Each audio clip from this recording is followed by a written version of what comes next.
Hi, this is Sunday Stitch and this is tinking, because if you knit long enough, sooner or later you're going to make a mistake and have to work all those stitches off.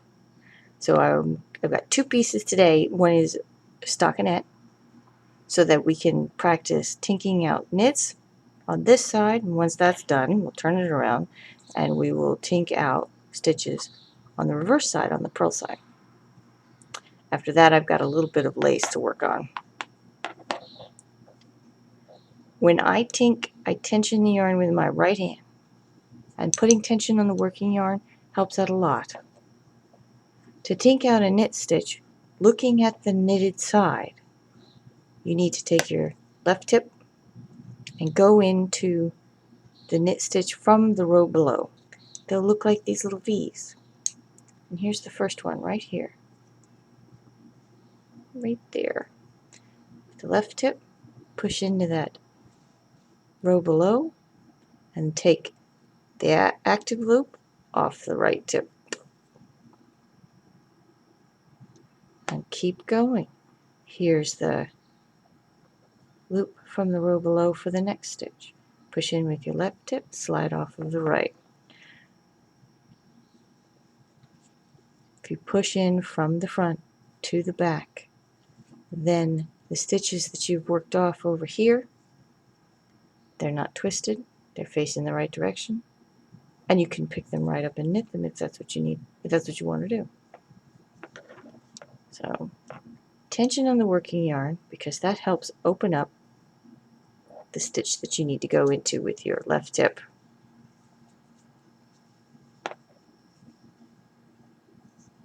And I'll just work my way across to the end of this row.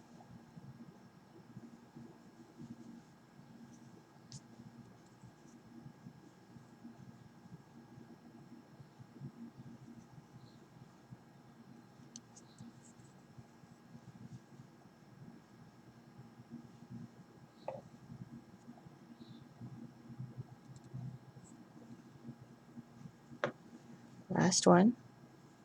Don't let it close up on you, because it can, that one at the very end. Put some tension on the working yarn, open it up, slide the stitch off the right needle. That's tinking knits. Now let's tink some purls. With the working yarn in my right hand and holding that working yarn to the front, we need to again go into the row below, but this time that means we will pick up these bumps, the ones that sit right below the active stitches.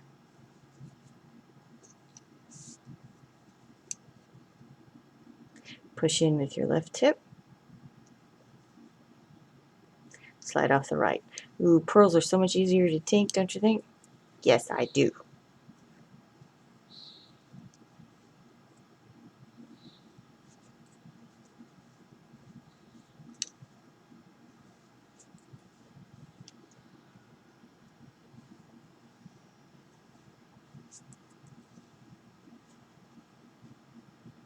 From under and up with the left tip and off the right tip.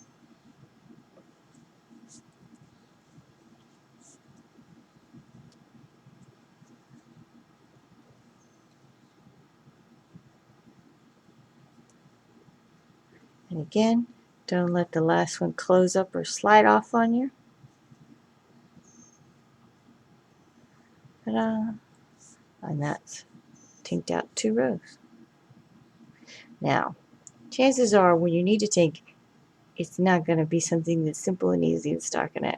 Chances are it's going to be because you're knitting something a wee bit more complicated. This is a little piece of feather and fan, and I'm going to tink it out because when you have feather and fan, you've got, of course, knit stitches, but also knit 2 togethers, yarn overs, and slip knits. When you're tinking something that's like lace or cabling, You need to know what the stitch coming up next actually is. So if you can read your knitting with your eye and know, aha, that is a knit two together, that's great. But if you can't, or if you're a little uncertain, have your pattern right next to you, because you need to know what the next stitch is in order to know exactly how to tink it. That's tip number one. Tip number two is when you've got any kind of tinking that's a little tricky, don't use the needle that you knit it with. Use something that's in a size smaller. So, tensioning in my right hand. These first three stitches, this is my garter stitch edge, so these are the easy ones. They're just knits. Go in to the row below, push off the right tip.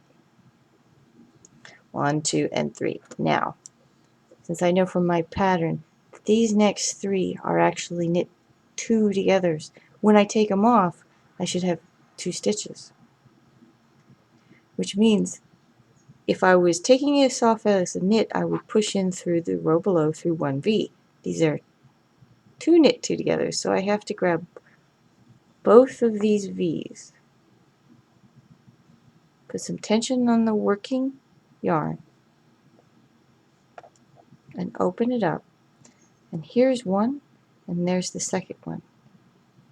So push in through both, slide off the right tip, make sure you've caught both stitches. I have 2 more of these to go. Here's my knit two together, push in through both of them, and off. One more, right there, through both of them, and off. Now I'm in the yarn over knit one part of feather and fan. Yarn overs just come off like that. And this is a knit one. And here's my next yarn over. If you think of a yarn over as a wrapping the needle, this is an unwrapping of the needle.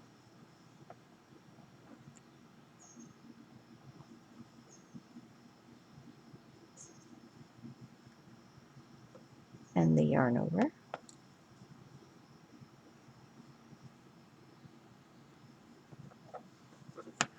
Yarn over.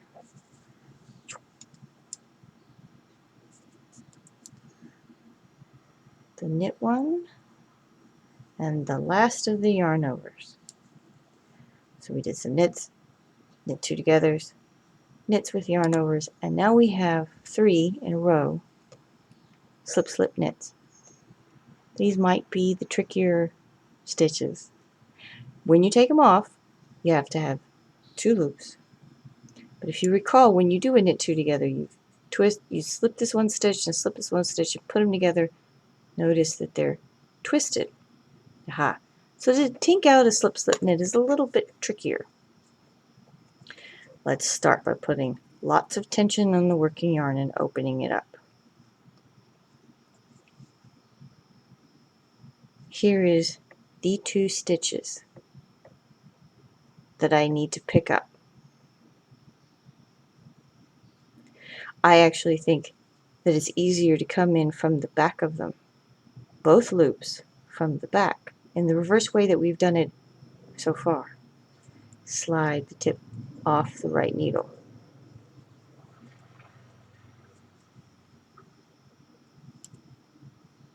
But notice that they're backwards, so they have to be turned around and then passed back.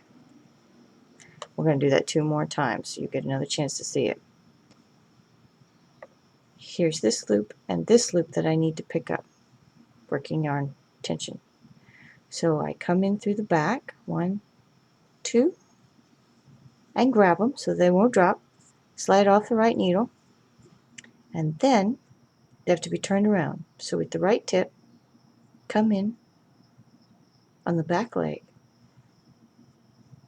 passing and turning them back around at the same time from the left to the right, and then just pass them back to the left. One more. Here's my active loop. Here is the two that I need to pick up, 1 and 2. Slide off the right tip. Of those 2 stitches, with the right tip, pick them up from the back loop, pass them to the right, pass it to the right, and then slip it back to the left. That's how you tink out a slip knit. Takes 2 steps. And then I've got 3 regular knits left.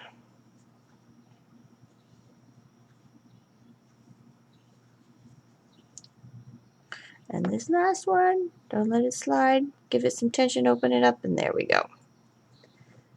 And that's tinking out a little bit of lace. So I'm not going to tell you to enjoy your tinking because absolutely nobody does, but maybe now you can tink with a little bit more confidence. And I'll see you next Sunday.